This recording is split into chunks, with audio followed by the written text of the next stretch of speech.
I remember talking to a parental psychologist called Shelley Lefko, and I asked her once, Shelley, what is the greatest gift a parent could give a child? And Shelley said this. She said, the greatest thing you can do for your children is to be acutely aware that they form their beliefs because of you. So make sure that you are taking absolute care to give them the right beliefs. Now, this is so important. Kids are little meaning-making machines. It's how the human brain has evolved to work. We create meaning about the world.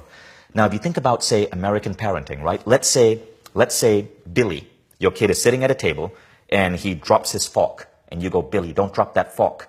And 2 minutes later, Billy drops his spoon. And now you're like, Billy, I told you not to drop that fork. And now you drop a spoon, go stand in that corner. So you take Billy off the chair, you go put him in the corner. And if you're parents, I've done that. I know you guys have done that as well. Now I thought that was fine. I'm not slapping the kid. Right. I'm just making him stand in the corner so he learns to hold his frickin' cutlery. So Shelley said, the problem with that is this. We're not paying attention to Billy's meaning-making machine. It's that machine in the child's head that's creating meaning. What if this is what is going on in Billy's head? He accidentally dropped his fork. And he was surprised that his mom, questioned him. He's a kid, his hands, he's still learning to use his hands. And so he wanted to find out, was his mom really angry with him? Is mom really angry? What if I drop my spoon? I just want to see what happens. That's how kids understand the world. They experiment. So he drops his spoon.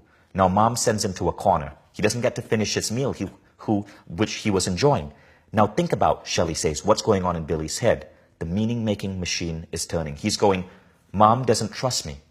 Mom is angry at me. Mom sends me to a corner because she doesn't respect me. Mom doesn't love me. Does she love me? Why am I in a corner? Why can't I speak now?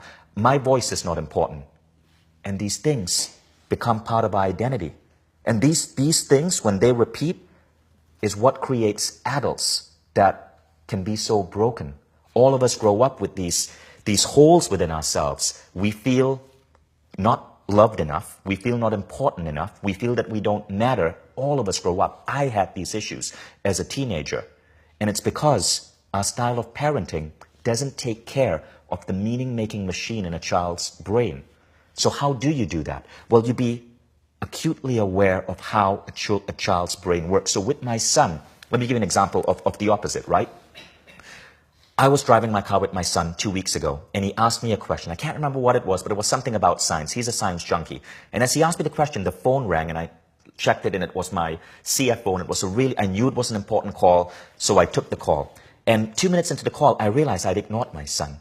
Now, what does that tell him? It occurred to me that his meaning-making machine might go off and go, oh, Dad's work is more important than me.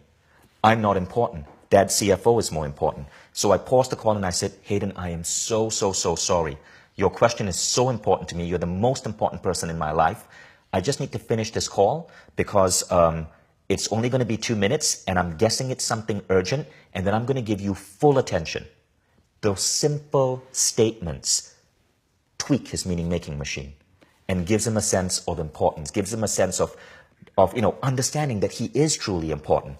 So as parents, you want to be careful of that.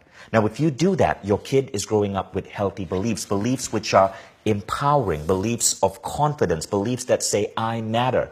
And when children have that, they are less immune to the rules of the culturescape. They are less immune to a religious leader who might say, you're a sinner because you ate the wrong type of meat, or because you didn't follow some arbitrary bullshit rule written 2,000 years ago.